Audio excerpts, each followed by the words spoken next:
Hi everyone, I'm Sarah McGinty, educator with Kenra Professional, and I'm so excited to show you today how to cut the modern mullet. This is such a versatile cut, and this is great for your guests that maybe have been growing out their length of their hair for the purpose to try something new. So let's get started. Okay, so I have this 4 section for a modern mullet. We've isolated the top crown and then 2 sections diagonal back on the side, and then the back section here.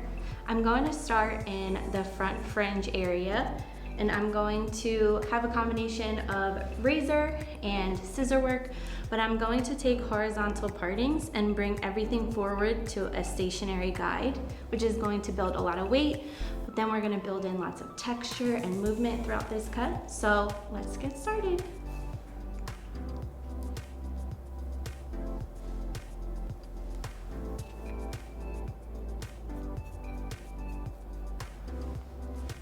I'm just deciding where I want the guide to be, especially with his beautiful curls. I don't want to take it too short because it's pop up, but I'm bringing everything to that guide.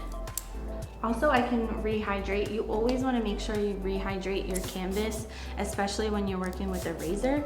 You want to make sure your client is always comfortable, but also so you don't shred the hair at all. So always making sure that canvas is well hydrated and how seamless my blade can just cut through, following that guide.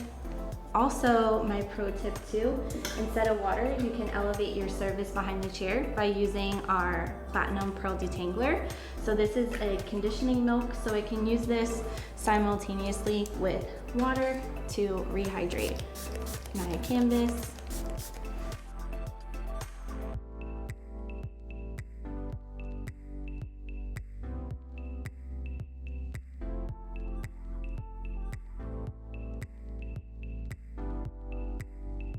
So bringing everything, here's my guide.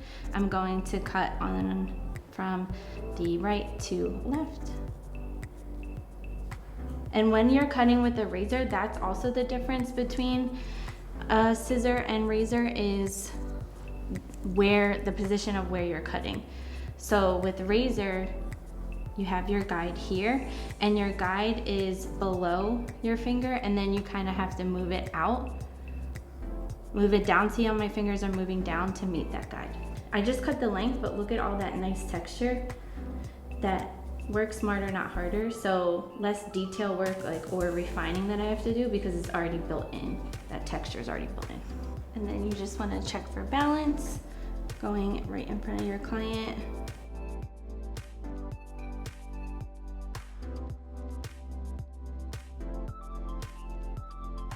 Still following that guide, bringing everything forward.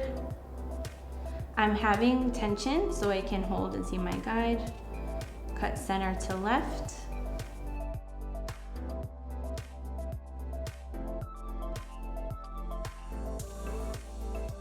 So once I get through this top section, I can start adding in layering through here. Because with this stationary guide, all we're doing is just creating a lot of weight. And I want to debulk that.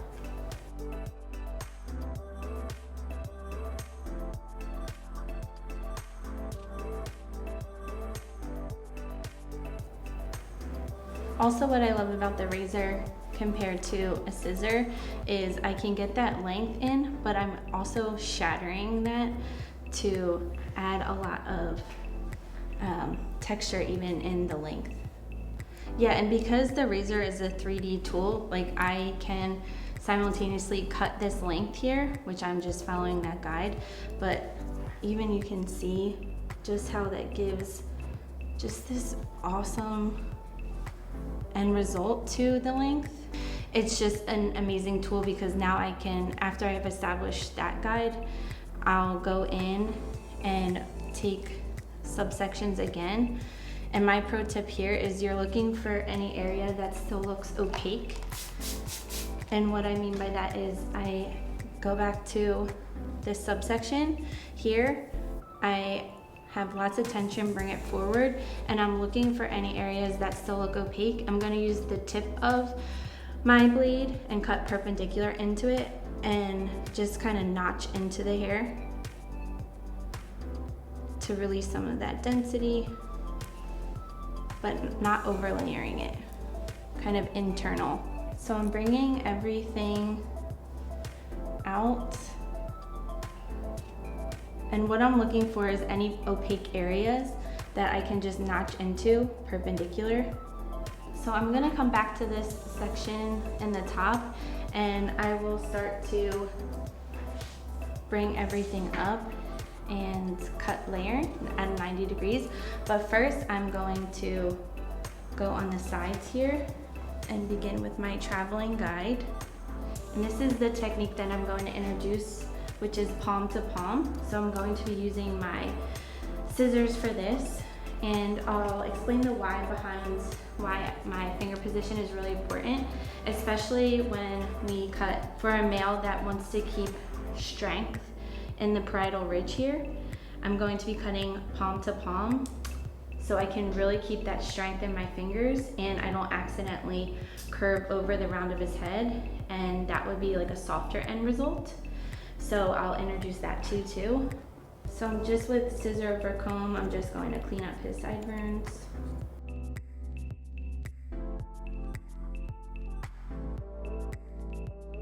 I like using 5.5 scissors here, especially for detail work, anytime we're around the ear.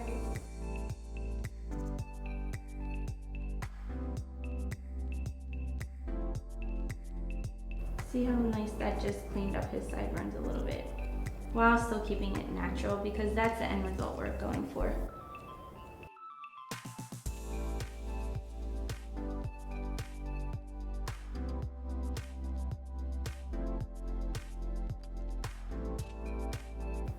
So I'm going to establish a new guide here.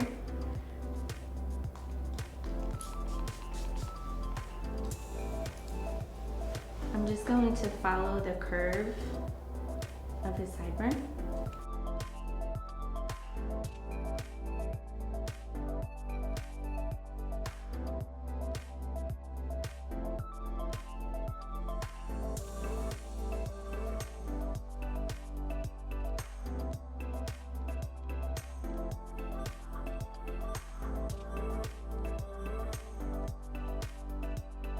Taking that traveling guide, so I'm just introducing another section of hair and following that guide, diagonal back.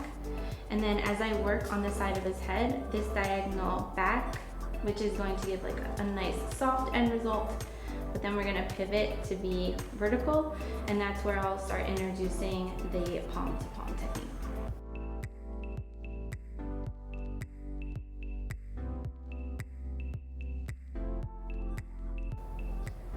So palm to palm here. And as you can see, I have lots of tension through here. Here's my guide. But what the difference in that is, if I were to go palm over palm here, my fingers have more of a slack to them, and see how they naturally just want to follow like the curve of his head shape. Also, I like this little demonstration. If this plane here, we cut at 90 degrees, and then we cut here out at 90 degrees, when these two planes meet at 90 degrees, it creates a corner through here. So we want to keep that corner through here. Otherwise, if we cut that corner off, that will make it round through the parietal ridge. And again, if I mentioned it earlier, it will give a softer end result. So we really want to keep it nice and square. Hence why I am cutting palm to palm.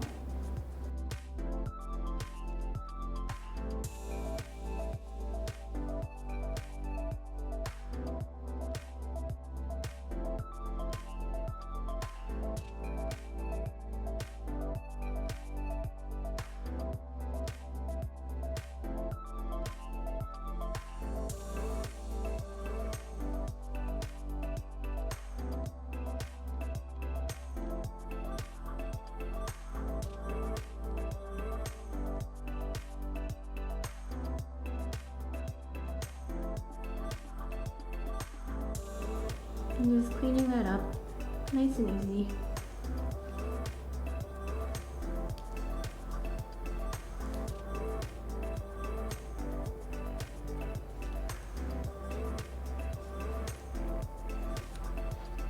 That's also something I ask my clients too as part of the consultation.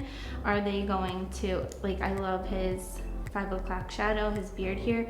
We can even match that with the length in his sideburns, or is he planning on shaving after? So that's all something that you can ask in your consultation too.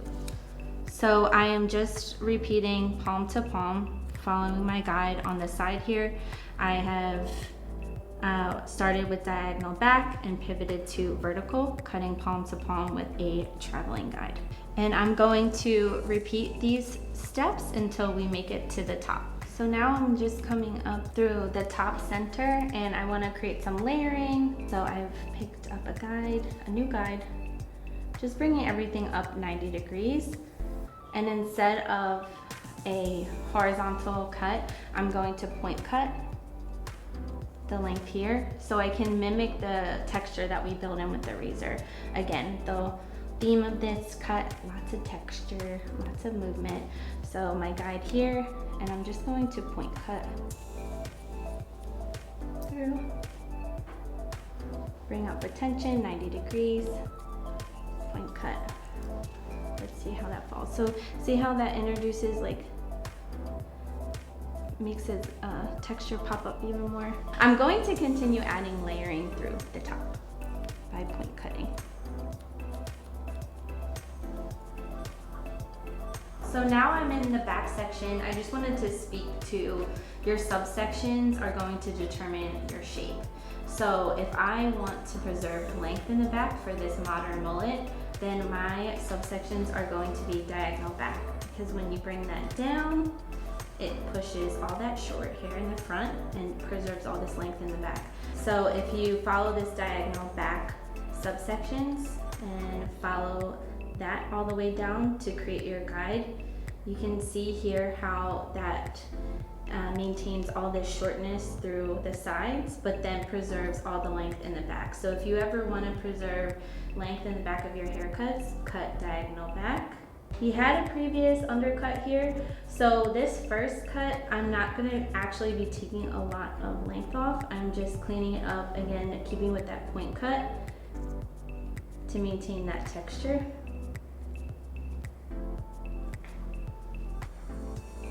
And then coming on the other side, diagonal back, and just cleaning up what he previously has. I probably will go back to refine and clean up his nape, like I can get all of that hair out with a trimmer. But for now, we're just going to focus on diagonal back in this back section. Also have control with my palm, so maintaining that diagonal back. And then I'm going to have my palm on the back of his head, so I can make sure that subsection stays really neat and clean.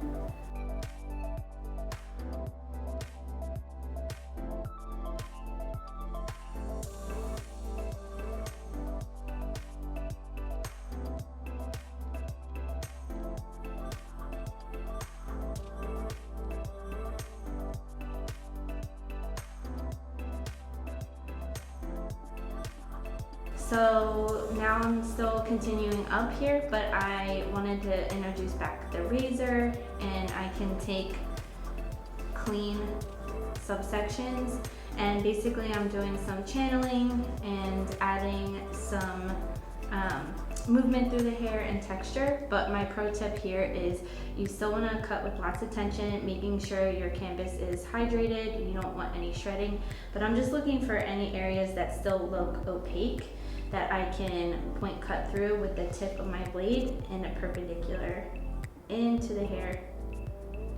And then I can just remove some of that weight through here while preserving his length. So I'm just kind of coming on diagonal back, looking here, that looks heavy here, so I'm just notching into it. I just love how his natural texture is just like bouncing. It has places to go, lots of movement.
So now I'm just getting into when we can refine it.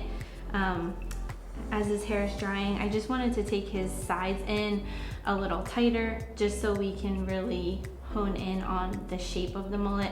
You know, this is his length through here, so I just wanted to have those sides a little tighter. So I'm just going to go on dry hair with my 5.5 scissors and do scissor over comb. Again, just around his sideburns, just taking them in a little tighter so you have that disconnection and really helps that shape come to life. And then next step, I can go in with trimmers and just clean up around his ears and in the back of his nape here. So I'm just going to continue to refine this and then we'll come back with the finished style. So this is our finished look for our modern mullet. And just to recap, we achieved this in 4 sections. So we isolated the crown and then we had the 2 sections on the side, cut diagonal back and then pivoting into that vertical cut. We also did palm to palm to keep that strength in the parietal ridge. And then last but not least, we finished up with that back quadrant. So 4 sections to achieve this cut. 1, 2 on the sides, and 1 in the back. But there is so much versatility within this cut. You can have it more lived in like we have here, or you can go back and really refine and get some disconnection. Go really tight in with your clipper work if you wanted to do that. But I love this end result. So if you like videos like this, make sure to join and subscribe to our Kenra Professional YouTube channel, and I'll catch you on the next one, friends. Thank you.